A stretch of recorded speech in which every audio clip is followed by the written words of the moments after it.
மதுரை அவனியாபுரம் வாடிவாசல் அருகே எம்ஜிஆரின் சிலை சேதப்படுத்தப்பட்டதற்கு கண்டனம் தெரிவித்துள்ள எடப்பாடி பழனிசாமி, சிலையை சேதப்படுத்துவதன் மூலம் எம்ஜிஆரின் சாதனைகளையும் அவரது புகழையும் குறைக்கவோ மாற்றவோ முடியாது என்று கூறியுள்ளார்.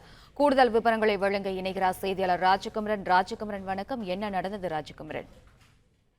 மதுரை திருப்பரங்குன்றம் அவனியாபுரம் பகுதியிலே வாடிவாசலை ஒட்டி அமைந்திருக்கக்கூடிய எம்ஜிஆர் சிலை சேதப்படுத்தியிருப்பது தற்போது தெரிய வந்திருக்கின்றது. காவல்துறையினர் அந்த சிலையை சேதப்படுத்தியவர்கள் தொடர்பாக விசாரணை நடத்தி வரக்கூடிய சூழ்நிலையில் அதிமுக பொதுச் செயலாளரும் எதிர்க்கட்சித் தலைவருமான எடப்பாடி பழனிசாமி அவனியாபுரத்தினுடைய வாடிவாசல் பகுதியில் அமைந்திருந்த எம்ஜிஆர் சிலையின் சேதப்படுத்தி இருக்கக்கூடிய சம்பவத்தை கண்டனத்திற்குரியது என்று குறிப்பிட்டிருக்கின்றார்.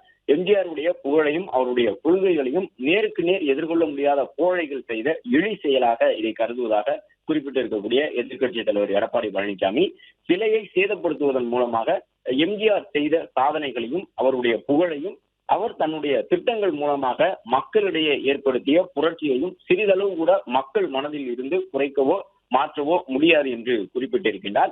மேலும் அவனியாபுரம் எம்ஜிஆர் சிலையை சேதப்படுத்திய நபர்கள் மீது பொது அமைதியை சீர்குலைக்க நினைக்கக்கூடிய சமூக விரோதிகளாக அவர்களை உடனடியாக கைது செய்து கடுமையான சட்ட நடவடிக்கைகளை எடுக்கும்படி தமிழக அரசை வலியுறுத்துவதாக குறிப்பிட்டிருக்கக்கூடிய எதிர்க்கட்சித் தலைவர் எடப்பாடி பழனிசாமி, எம்ஜிஆர் உடைய புகழையும் அவருடைய கொள்கைகளையும் நேருக்கு நேர் எதிர்கொள்ள முடியாத கோழைகள் தான் எம்ஜிஆர் சிலையை அவனியாபுரம் வாடிவாசல் பகுதியில் அவமதித்திருப்பதாக குறிப்பிட்டு தன்னுடைய கண்டனத்தை தெரிவித்துள்ளார்.